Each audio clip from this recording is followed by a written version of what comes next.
Berjumpa lagi dalam permenungan kita, edisi Rabu 22 Juni 2022, Pekan Biasa ke-12. Bacaan-bacaan liturgi hari ini, bacaan yang pertama dari kitab kedua Raja-Raja, bab 22 ayat 8 sampai 13 dan bab 23 ayat 1 sampai 3.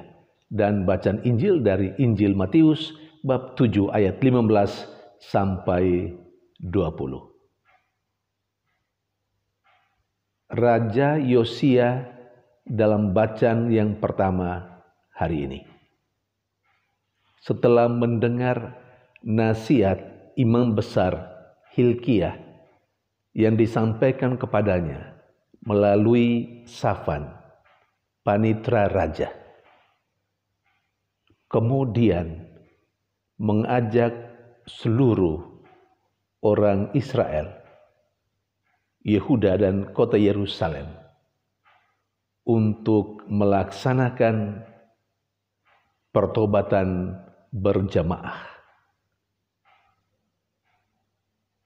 Karena setelah raja mendengarkan apa yang dikatakan oleh Safan, panitra raja,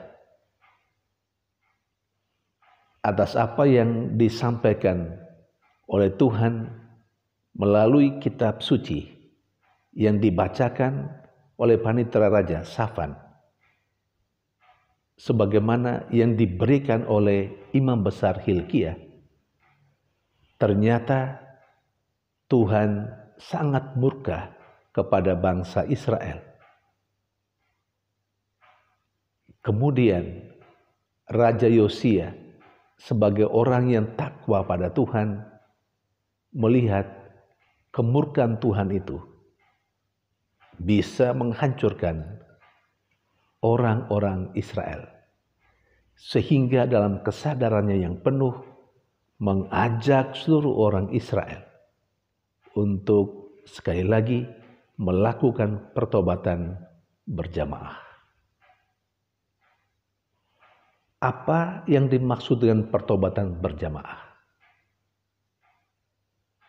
Raja mengajak seluruh umatnya, seluruh rakyatnya untuk melihat kembali betapa Tuhan itu murka karena kehidupan nenek moyangnya yang tidak sesuai dengan apa yang dikehendaki oleh Tuhan.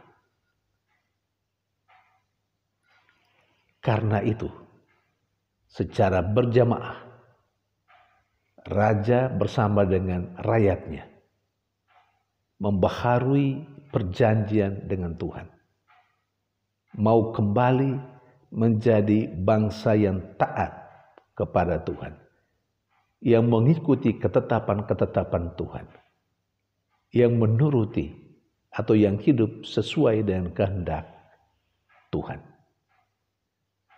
Saudari dan saudara yang terkasih, saya kira apa yang dilakukan oleh Raja Yosia dengan umat Israel sangat relevan juga bagi kita saat ini. Mengapa?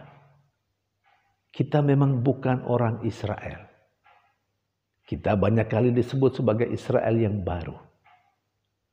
Tetapi soal tingkah laku terhadap Tuhan mungkin tidak terlalu jauh berbeda. Terkadang kita melakukan janji. Kalau kita mau lihat secara berurutan atau beruntun, sejak kita dibaptis, kita sudah berjanji di hadapan Tuhan. Kalau kita misalnya dibaptis saat bayi, mewakili kita, orang tua kita, wali permandian kita, juga berjanji di hadapan Tuhan. Seterusnya, ketika kita menerima sakramen Maha Kudus, atau yang biasa familiar dengan istilah komuni pertama, lagi-lagi kita berjanji di sana. Atau pada saat kita menerima sakramen Krisma, juga kita terus berjanji di sana. Ada pada saat perayaan Ekaristi, pasti secara pribadi dan secara bersama, kita berjanji untuk menjadi umat yang baik. Dalam pembaharuan janji baptis misalnya, pada malam Paskah, di sana kita juga berjanji.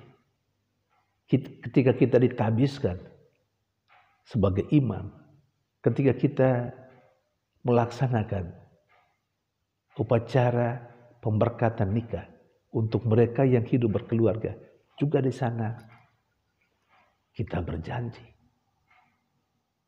Namun betapa janji-janji itu tidak dilaksanakan dengan baik. Karena itu, maka pembaharuan janji sebagaimana yang dilakukan oleh Raja Yosia dan orang Israel, rakyatnya, juga menjadi inspirasi bagi kita untuk selalu dan senantiasa mau memperbaharui janji-janji kita. Kita mesti terus memperbaharui janji-janji kita, karena kita memang banyak kali juga tidak melaksanakan janji-janji kita. Banyak kali hidup kita tidak sesuai dengan kehendak Allah. Kita sudah berjanji kepada diri kita sendiri, atau kepada sesama, atau kepada Tuhan sendiri, akan memperbaiki hidup kita. Tapi lagi-lagi bertahan 1-2 minggu, 1-2 bulan, beberapa hari, kita kembali kepada kesalahan dan dosa yang sama. Kita memang perlu membaharui janji terus-menerus. Bahkan dalam gereja Katolik, demi menjaga supaya kita tetap berada dalam situasi yang penuh rahmat. Kepada kita, gereja Katolik mempersiapkan sebuah sakramen untuk, boleh dikatakan, pembaharuan itu. Rekonsiliasi, sakramen pengakuan dosa, sakramen rekonsiliasi. Kita mengakukan dosa dan sekaligus berjanji untuk memperbaharui kehidupan kita. Saudari dan saudara yang terkasih, di balik semua itu, kita senantiasa memperbaharui janji karena kita yakin dan percaya Tuhan yang kita imani, Yahweh, Allah Israel, sama dengan Tuhan yang kita imani adalah Tuhan yang maha rahim, yang maha baik, yang pasti akan menerima pembaharuan janji kita, tapi juga menghendaki supaya kita melaksanakan hidup kita yang baik dan benar di hadapan Tuhan.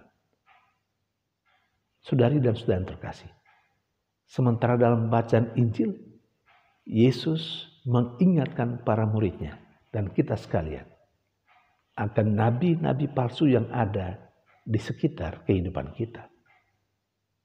Waspadalah kepada nabi-nabi palsu yang kelihatan baik, yang kelihatan seperti domba. Sesungguhnya mereka adalah serigala.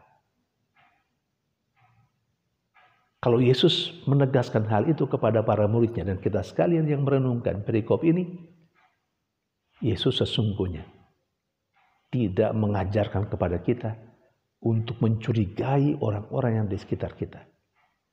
Tidak sama sekali.